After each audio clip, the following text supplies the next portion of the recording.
Bonjour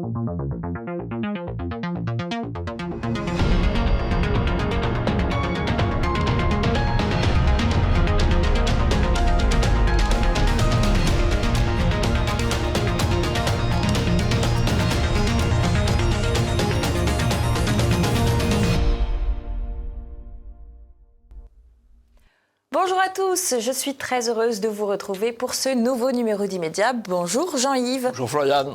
Alors Jean-Yves, au programme cette semaine, on va s'intéresser à des manipulations médiatiques, comme on en a l'habitude sur Immédiat. Cette fois-ci, on s'intéressera au cas de la BBC, mais également au cas de France Info. Et puis, notre dossier du jour, il sera consacré aux commémorations françaises. Nous sommes en plein dedans cette semaine, entre le 11 novembre et le 13 novembre, puisque cela fait 10 ans que les attentats du Bataclan et du Carillon ont eu lieu. Et puis bien sûr, il y aura les habituelles pastilles de l'information, le portrait piquant également, qui cette semaine est une rediffusion consacrée à Benjamin Duhamel. Si le programme vous plaît d'ores et déjà, vous pouvez agrémenter notre vidéo d'un petit pouce en l'air, nous laisser un commentaire, je les lis et j'essaye d'y répondre dans la mesure du possible. Et puis bien sûr, je vous le rappelle, abonnez-vous à la chaîne de TV Liberté. Nous approchons du 1 million de téléspectateurs. Donc vous pourriez être celui qui arrondira ce chiffre et qui nous permettra d'aller toujours plus haut. On y va juste après la virgule. Comment est-ce que les médias mainstream manipulent leurs spectateurs? Les médias d'État, qui, on le rappelle, qui sont financés par de l'argent public, emploient parfois des méthodes qui nous rappellent l'ère soviétique ou, pour parler d'une époque plus proche, la Corée du Nord. On va s'intéresser à deux exemples, je vous le disais en introduction. L'exemple de la BBC et avec des montages très racoleurs, vous allez voir, mais également France Télévisions et ses fausses informations avec des graphiques douteux. Comment un discours de Donald Trump conduit le directeur de la BBC à la démission? Ça, c'est un article du Huffington Post où l'on parle d'un montage contesté. Continuons sur la revue de presse autour de cet événement. Un jour triste pour nous, les têtes tombent à la BBC après l'affaire du montage douteux sur Trump. Un triste jour pour la BBC, donc on est toujours dans le lacrymal pour le Parisien. Cette fois-ci, on parle d'un montage contesté dans le Parisien. Le Monde, un peu plus sérieux comme article. La BBC s'excuse pour une erreur de jugement après un montage trompeur d'un discours de Donald Trump. Et puis Ouest France carrément choisit de titrer sur une phrase du directeur général sortant de la BBC, démissionnaire sorti, mis à la porte, qui déclare ceci: « Nous devons nous battre pour défendre notre journalisme ». Ça va être très intéressant de s'intéresser à ce que cela signifie. Il a tout de même reconnu une erreur, ce DG. Jean-Yves, quand on sait que quasiment 90% des lecteurs ne lisent que le titre, on a le sentiment qu'il y a un déchaînement de la part de Donald Trump sur la BBC. Or, c'est du journalisme d'intoxication. C'est un événement important parce que la BBC, c'est un monument de la presse officielle, un monument dans le monde anglo-saxon, mais pas uniquement. Et là, il tombe sur une affaire de montage, d'intoxication, qui voulait faire croire, en coupant des phrases éloignées, en les rapprochant les unes des autres, que Trump avait appelé à l'émeute lors de la proclamation du résultat des élections présidentielles de 2001. Donc c'est particulièrement grave, parce que c'est avec ce type de montage que la presse mondiale a fait campagne contre Trump et nourrissait les possibilités de poursuites pénales aux États-Unis. Donc c'est pas anodin, c'est considérable. Et donc, eh bien, c'est normal que Trump réagisse, bien évidemment. Exactement, mais la presse présente toujours les choses de façon intéressante. Je vous propose de regarder maintenant le montage vidéo réalisé par la BBC. C'est en anglais, mais je vous ferai la traduction juste après. Vous verrez, c'est assez simple à comprendre. La manipulation est assez grossière, je dois dire. We're going to walk down to the Capitol, and I'll be there with you, and we fight. We fight like hell. We're going to walk down to the Capitol, And we're going to cheer on our brave senators and congressmen and women. BBC News is not institutionally biased. That's why it's the world's most trusted news provider. Alors, la partie traduction, je m'y attelle tout de suite. Nous allons marcher vers le Capitole et le BBC coupe à ce moment-là et intègre une autre partie du discours de Donald Trump en disant « Et nous allons nous battre ». Donc, on a effectivement le sentiment qu'il y a un appel à l'insurrection.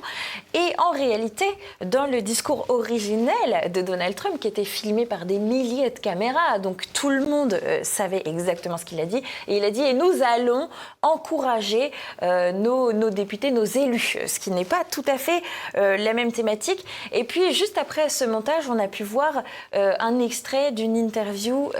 Donc, il y a eu le directeur général de la BBC qui est tombé, mais également le CEO, qui a dit que la BBC, c'était une référence mondiale et qu'il n'y avait pas de biais. Voilà. C'est une référence mondiale dans l'intoxication, dans la manipulation. C'est un exemple. Alors, dans la manipulation, Jean-Yves, il y a des médias français qui sont allés plus loin par rapport à la revue de presse que je vous faisais précédemment. Mediapart, par exemple, les médias à l'épreuve du piège Trump, et RFI qui titre de la façon suivante « Donald Trump étend sa guerre de l'information aux médias internationaux ».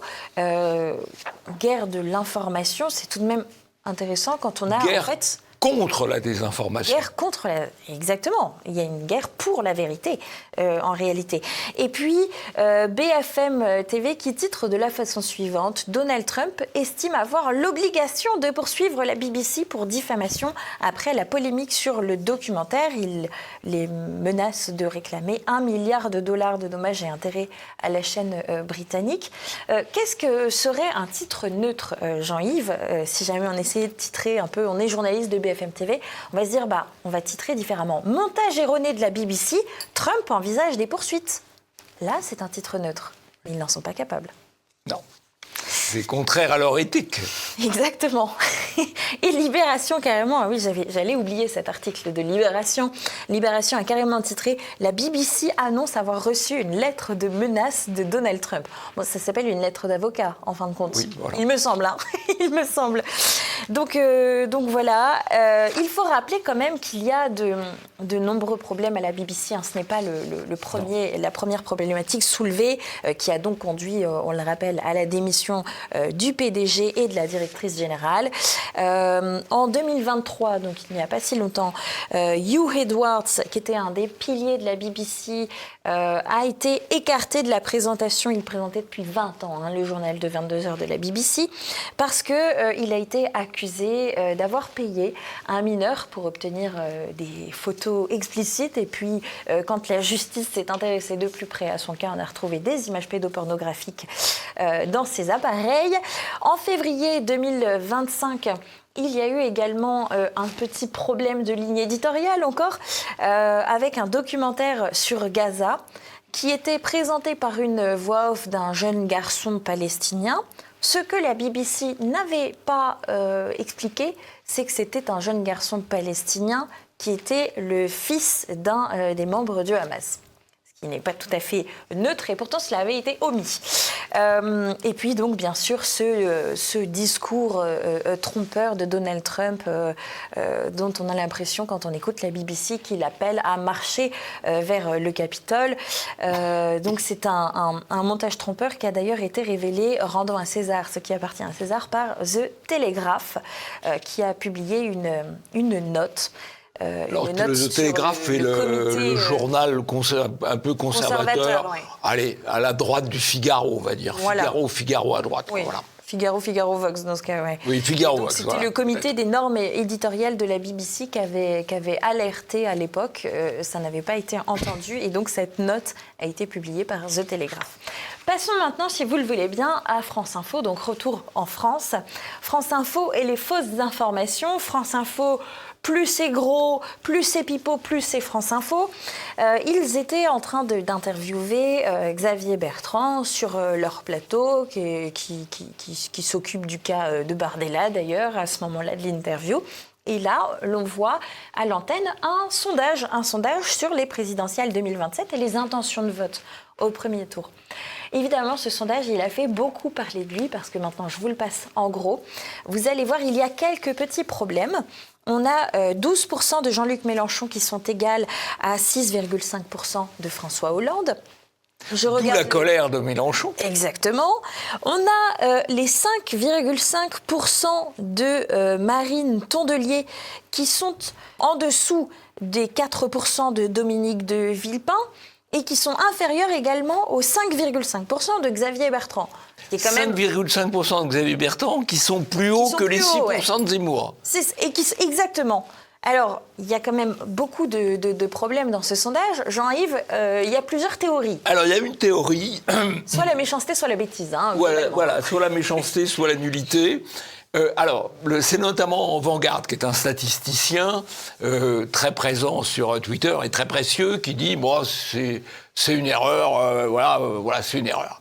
Alors, moi, je dois dire, je suis quand même un peu surpris, à la fois par la multiplicité des erreurs et par le fait que j'imagine que quand on fait ce type de diagramme, on rentre des chiffres et c'est la machine qui sort les colonnes.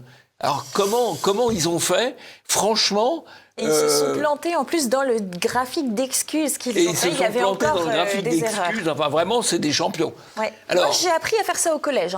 Oui, alors, c'est assez intéressant parce que le slogan de France Info, il faut vraiment se souvenir, France Info, pas juste l'info juste. Et vous avez justement dit France Info, l'info pipeau. Voilà. Et je crois que c'est assez exemplaire parce que ce soit la malveillance ou la nullité, là, ils sont pris la main dans le pot de confiture, mais il y a beaucoup d'autres exemples. Le résultat est là, ça reste du pipeau, ce qui explique d'ailleurs sans doute pourquoi est-ce qu'ils perdent tant de spectateurs. À l'instar de France Inter, qui, on vient de l'apprendre, a perdu près d'1 demi-million d'auditeurs en un an. Là. Ça coïncide d'ailleurs avec l'entrée de Benjamin Duhamel à la matinale pour les interviews politiques. Et à noter tout de même que Europe 1 ont gagné 300 000 auditeurs de plus cette année. Donc il y a une vraie réorganisation finalement aujourd'hui des citoyens, des auditeurs, des téléspectateurs vers des médias alternatifs et plus proches du réel. Voilà, plus proches du réel. Alors, encore une fois, des médias comme Europe 1 ou RTL ont un handicap par rapport aux médias du service public, c'est qu'il y a la publicité, les coupures publicitaires permanentes, ce qui est assez désagréable, ce qui invite à zapper. C'est-à-dire, vous écoutez un média commercial, il y a de la publicité, vous allez vers un autre. Et donc, les médias de service public ont un avantage structurel, et malgré ça, les gens s'en vont parce que ça devient de plus en plus insupportable. Et pour notre dossier du jour, nous revenons sur les commémorations françaises. C'était effectivement la semaine des commémorations, à commencer par le 11 novembre, Jean-Yves, une commémoration avec notre sempiternel Emmanuel Macron, qui ne manque pas de sel parce que commémorer la paix en agitant la guerre, moi, je trouve ça fabuleux. Voilà. D'ailleurs, on a le chef d'état-major des armées, Jean-Yves, qui assure que la France se prépare correctement à un choc éventuel avec la Russie. Aux dernières nouvelles, il a déclaré ceci le 11 novembre. Alors, vous savez que ce chef d'état-major, M. Mandon, me rappelle deux de ses prédécesseurs, le général Bazaine et le général Gamelin. Vous savez qui sont-ils ? Eh bien, je ne maîtrise pas tout à fait le sujet sur le bout des doigts. Vous n'étiez pas né en 1870, oui, ça, quand le général Bazaine a expliqué que l'armée française, il n'y manquait pas un bouton de guêtre. Quelques semaines plus tard, c'était l'effondrement à Sedan.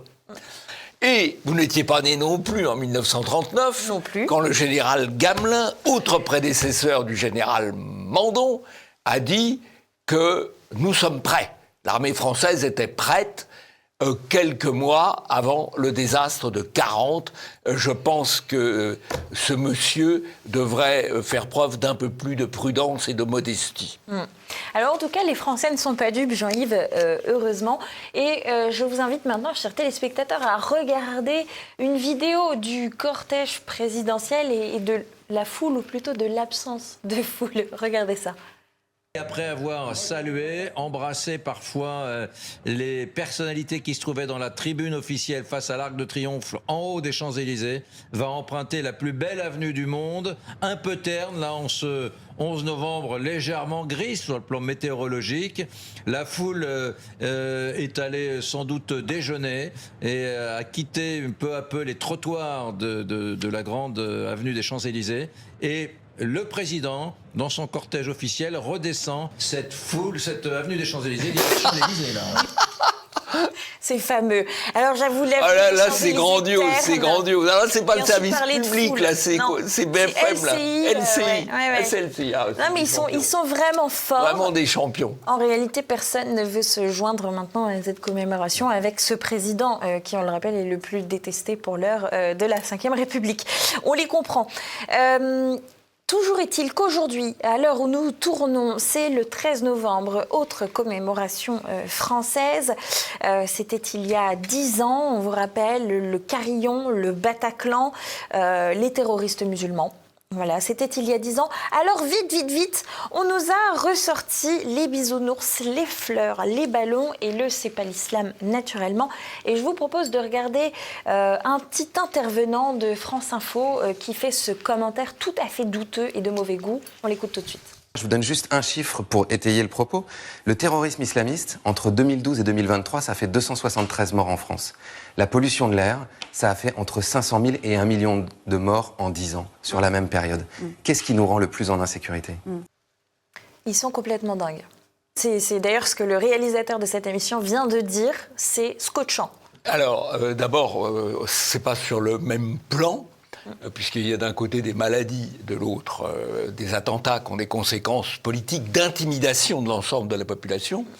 Et les chiffres qui sont indiqués sont totalement faux. Oui, c'est pipoté, ouais. Pipoté. Alors, il nous dit 500 000 à 1 million en 10 ans. Allons-y. Ça fait 50 000 à 100 000 par an. Santé publique France attribue 40 000 décès chaque année aux particules fines. Donc on n'y est pas sur les chiffres de ce monsieur. Oui, mais c'est un chiffre tout à fait... c'est fantasque. Qui ne tient pas une seule seconde face à la réalité. D'ailleurs, balancer une fourchette comme ça, en principe, ça a vocation simplement à manipuler. Mais c'est un chiffre qu'on voit, il est mis sur les ponts de route et tout, donc il rentre dans les esprits. C'est formidable, la propagande. La propagande, c'est efficace. Bien sûr.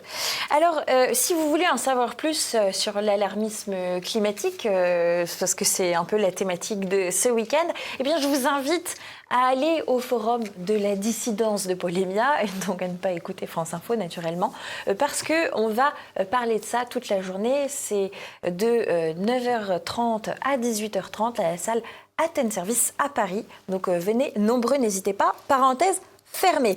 Alors Jean-Yves, l'islamisme, dans ce cas, si on écoute ce monsieur, on a l'impression que c'est un faux danger.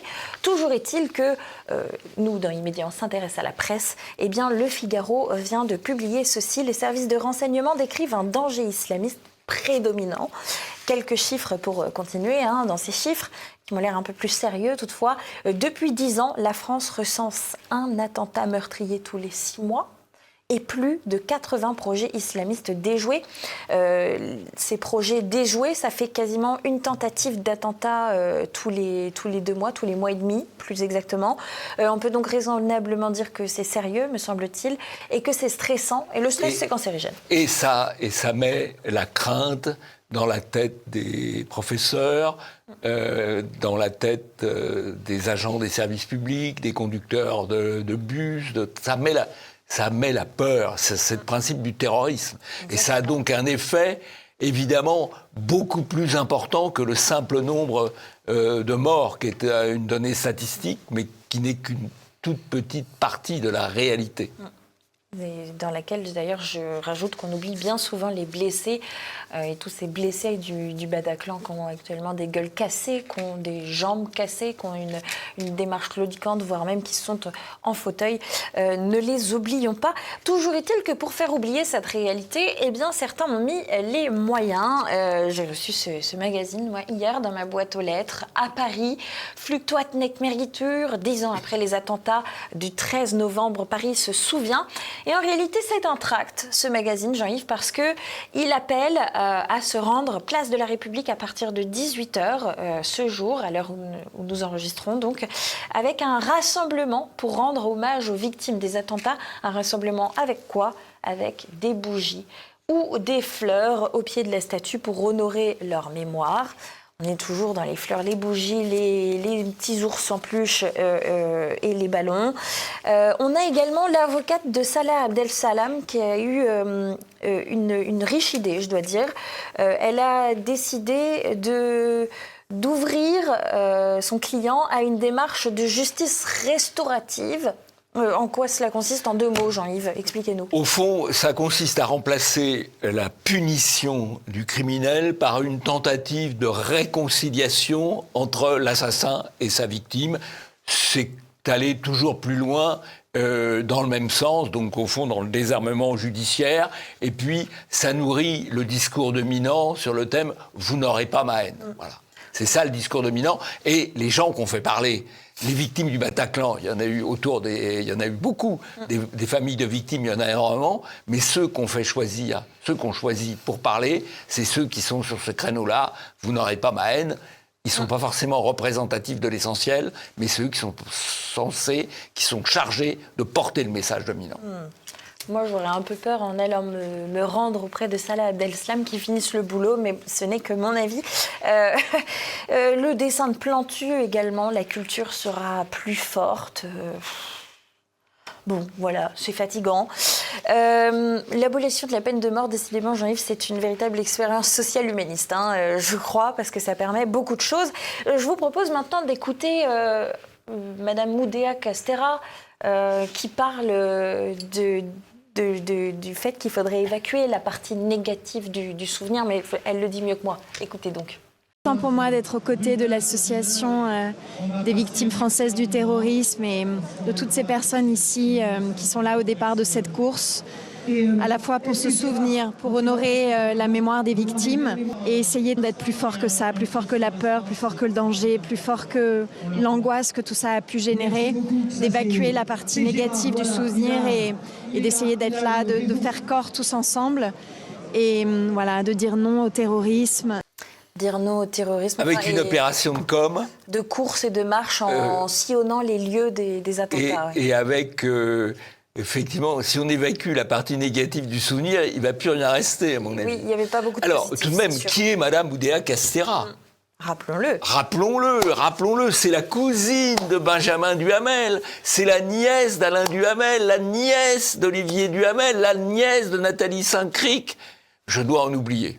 Oui, c'est une famille complexe et présente dans les médias.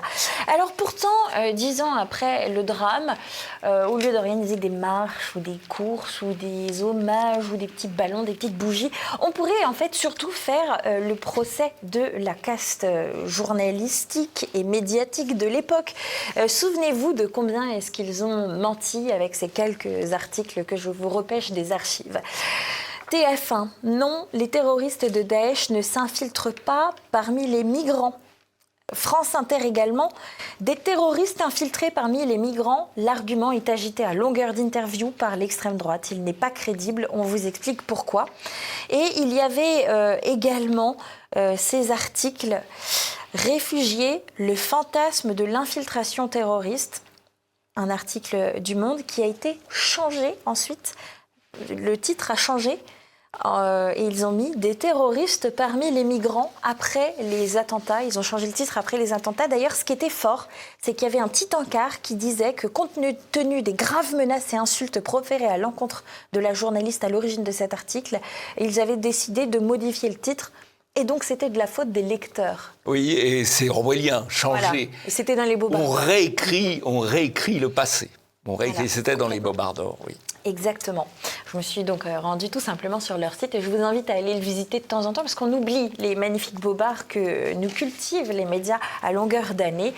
Chaque année, on a de quoi faire. 24 heures Pujadas, quelque chose d'intéressant. Ils analysaient, 10 ans après, les courageux et les autruches. Et notamment, on a Caroline Forest qui utilise le terme d'islamo-gauchisme, mais qui ne se contente pas de l'utiliser. Elle dit qu'on aime ou pas ce terme, il est une réalité en pleine explosion et il désigne une réalité. Et ça, Jean-Yves, de la part de Caroline Forest, on ne s'y attendait pas forcément. Non, mais elle a peut-être quelques intérêts à dire cela. Oui. Place maintenant aux pastilles de l'information. La pénitentiaire se demande comment gérer ces détenus d'ultra-droite de plus en plus nombreux depuis le 13 novembre. Cet article existe, il est rédigé par BFM TV. Je vous propose, avant tout propos, de regarder une petite vidéo qui a été postée par un détenu d'ailleurs. Donc vous allez voir l'intérieur des prisons et de la promenade d'une prison française. Voilà, c'est la guerre, mon rêve. C'est la guerre. Le monde d'Allah, c'est la guerre. Voilà, c'est la guerre. Ouais, c'est comment la baie? La baie, voilà, la baie, arrête d'être caché. La baie, voilà, c'est la guerre. C'est comment? Ça dit quoi, les mecs? Bien ou quoi? Tranquille. Chichon! Voilà, Chichon dans la partie, c'est comment, les mecs? Salem! Chichon dans la partie. Chichon dans la partie, les mecs. Ah, l'ultra-droite, ça fait peur, hein. C'est fou, hein, parce qu'on voit quand même une très nette majorité afro-maghrébine. Ça alors, toujours est-il que, petit commentaire aussi, les statistiques ethniques sont interdites dans les prisons, mais visiblement les statistiques politiques, tout va bien. Par ailleurs, dans cet article, on parle de 58 détenus en octobre 2025. L'article précise tout de même qu'il y a en revanche plus de 300 djihadistes. Il y a 83 500 détenus en tout en France. Donc les détenus d'ultra-droite dont parle cet article de BFM, c'est 0,07% des détenus. Et puis je pense que le même acte ou la même intention venue de quelqu'un accusé d'être d'ultra-droite et venue de quelqu'un qui ne l'est pas, la probabilité de se retrouver en prison n'est pas la même. Oui. Je citerai simplement d'ailleurs le cas de quelqu'un dont on a parlé, Jean-Hugues Gana, qui a fait partie de ces détenus, pas pour cette affaire récente, mais parce qu'il s'était défendu d'une agression lors d'une attaque de leur local. D'une attaque à l'occasion des émeutes pour Naël, donc il y a un peu plus de 2 ans. Il s'était retrouvé en prison au moment d'ailleurs où sa femme accouchait. Il n'aurait pas été en prison s'il n'avait pas été préalablement, pour ce qu'il n'a fait, ou plus exactement pas fait, à savoir se défendre, il n'aurait pas été en prison s'il n'avait pas été persécuté pour ses opinions politiques par le procureur Éric Bouillard. Et parfois, dire la vérité également suffit à se retrouver en geôle, pas forcément en prison, mais du moins en garde à vue, comme ce qui s'est passé donc, il y a 1 semaine et demie pour Jean-Hugues Gana, toujours lui, qui montrait juste des migrants afghans qui étaient devant le supermarché dans la ville de son enfance. Donc les mensonges ne sont pas punis, mais dire la vérité est puni. Bienvenue dans la narcotyrannie, Jean-Yves. Absolument. Et peut-être 2 mots de l'auteur de cette étude, Nicolas Lebourg, qui est présenté comme un historien, qui est en fait un militant d'extrême gauche, un militant antifa, qui travaille en liaison très étroite avec les services de la DGSI, de la préfecture de police, et là, en l'occurrence, de l'administration pénitentiaire, qui le nourrissent, parce que ces études sont payées.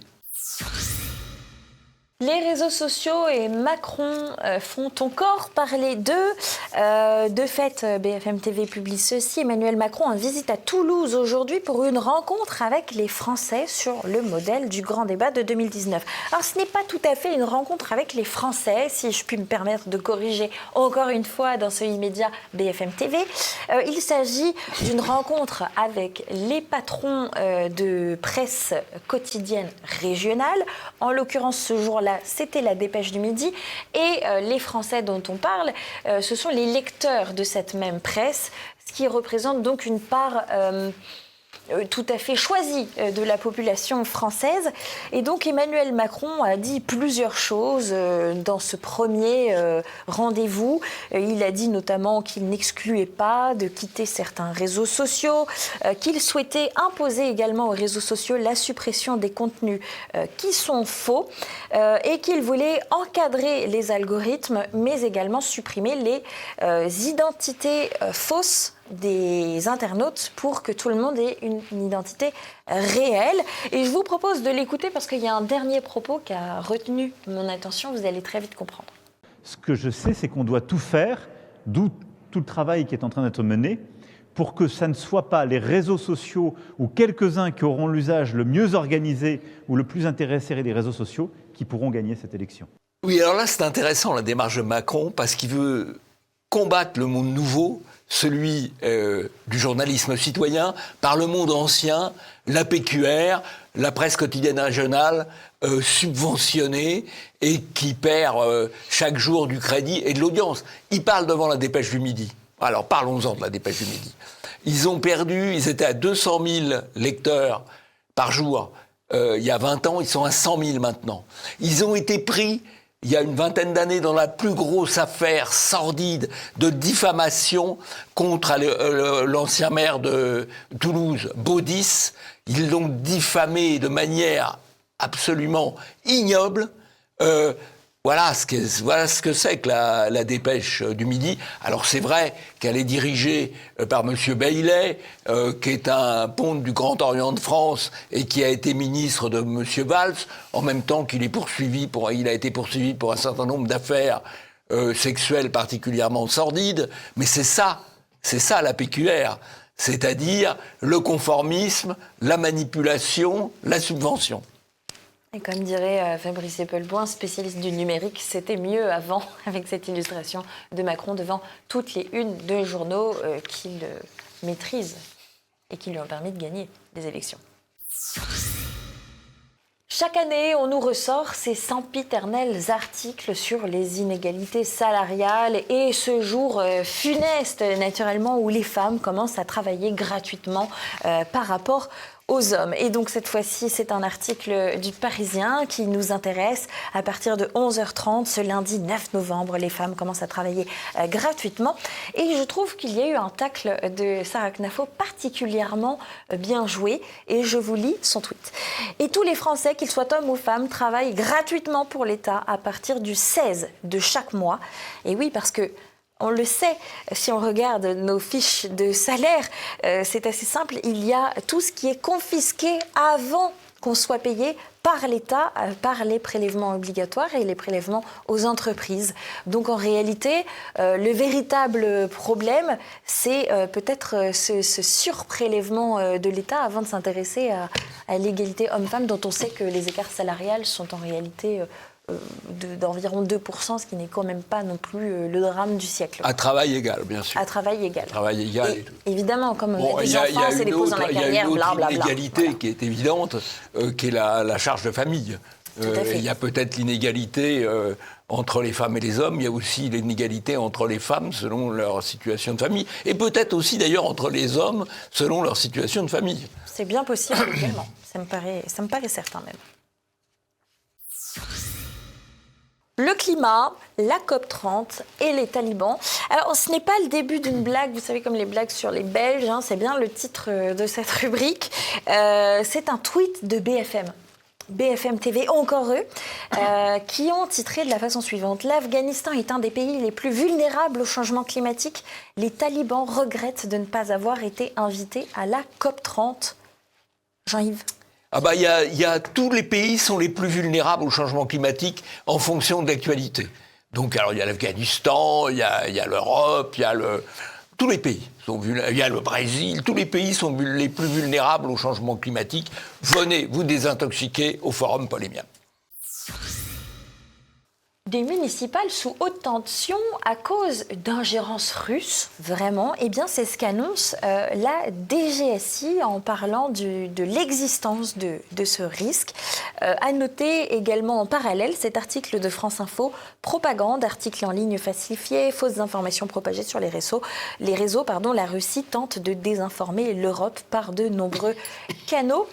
Là, la DGSI, elle se met au service des directives européennes, Jean-Yves ? Oh, elle se met au service de Macron, de même que tous les chefs d'état-major ont expliqué qu'il y avait un danger avec la Russie. Et ben, les chefs des services disent la même chose. Alors honnêtement, il y aura peut-être des ingérences étrangères pour les élections municipales. Je pense qu'il faudrait plutôt les regarder du côté des ingérences algériennes, des ingérences marocaines, des ingérences turques, tout simplement parce qu'il y a des minorités algériennes, turques, marocaines et autres dans les municipalités, alors qu'il n'y a pas de minorité russe. Donc objectivement, faut quand même être un peu sérieux, quoi. C'est le fameux islamo-gauchisme dont parlait Caroline Forest. Donc, par exemple. Il y a quelques instants. À Nantes, un escalier a été vandalisé. Enfin, c'est du moins ce que prétend cet article du Figaro, qui a classé l'article dans la section vandalisme. Qu'en est-il réellement ? Eh bien, ce sont 3 ados qui voulaient repeindre des marches de la fierté aux couleurs de la France. Ça, c'est du vandalisme. Alors là... Très grave, très très grave. Alors, ce sont des marches extrêmement bien surveillées, nous explique l'article, largement entourées de caméras de vidéoprotection, qui ont d'ailleurs été inaugurées par une plaque sur l'escalier pour pérenniser la mise en couleur du site. L'expression est merveilleuse, il fallait que je vous la lise. Toujours est-il qu'en 2024, ça va vous intéresser, Jean-Yves, il y avait un autre escalier à Nantes qui était donc aux couleurs arc-en-ciel, dans la butte Sainte-Anne, dans le centre-ouest de Nantes, qui lui avait été repeint de pied en cap aux couleurs du drapeau palestinien. Et là, dommage, ils n'avaient interpellé personne. C'est wokiste compatible. Voilà. Un coup LGBT, un coup palestinien, voilà, c'est wokiste compatible. Les quartiers LGBT marqués aux frontières par des passages protégés, des marques LGBT, c'est de la propagande. Et on confisque l'arc-en-ciel aux enfants, en plus, rendez-vous compte. C'est vrai. Tout ça pour faire en sorte que cette idéologie soit sympathique et aimable, alors qu'il en est tout autre. Et voilà, on est arrivé à la fin de cette édition. Merci à tous de nous avoir suivis. Merci Jean-Yves d'avoir été là pour vos analyses que les téléspectateurs apprécient particulièrement chaque semaine. N'hésitez pas à le dire dans les commentaires, ça fait toujours plaisir. Et puis si vous avez des critiques constructives, on prend aussi, ne vous inquiétez pas. Vous pouvez également agrémenter cette émission d'un petit pouce en l'air si ce n'est pas déjà fait. C'est vraiment très important pour l'algorithme de YouTube. On ne vous quitte pas, on ne vous laisse pas comme ça, on vous laisse avec le portrait piquant en partenariat avec Logim de Benjamin Duhamel. Le petit cousin d'Amélie. Oui, voilà. C'est mignon quand même. C'est si chou qui est actuellement sur France Inter. C'est la seule modification qu'il faudrait faire à ce portrait piquant par l'excellent Claude Cholet. Et puis on vous dit à très vite sur TVL. Portez-vous bien d'ici là. Au revoir et à bientôt. Vous connaissez le jeu des 7 familles. Nous allons jouer ensemble avec le jeune journaliste Benjamin Duhamel qui officie sur BFM TV. Nous commençons. Je demande le grand-père. Bonne pioche. Le grand-père, c'est Jacques Saint-Cric, ancien président du quotidien La Nouvelle République du Centre-Ouest. Maintenant, je demande la mère. Bonne pioche. La mère, c'est Nathalie Saint-Cric, directrice du service politique de France 2 depuis 2012. Maintenant, je demande le père. Encore bonne pioche. Le père, c'est Patrice Duhamel, directeur de Radio France, puis France 2, puis des antennes de France Télévisions. Enfin, je demande l'oncle. Toujours bonne pioche. L'oncle, c'est Alain Duhamel, né au début de l'ère tertiaire et toujours actif sur les ondes comme sur les écrans.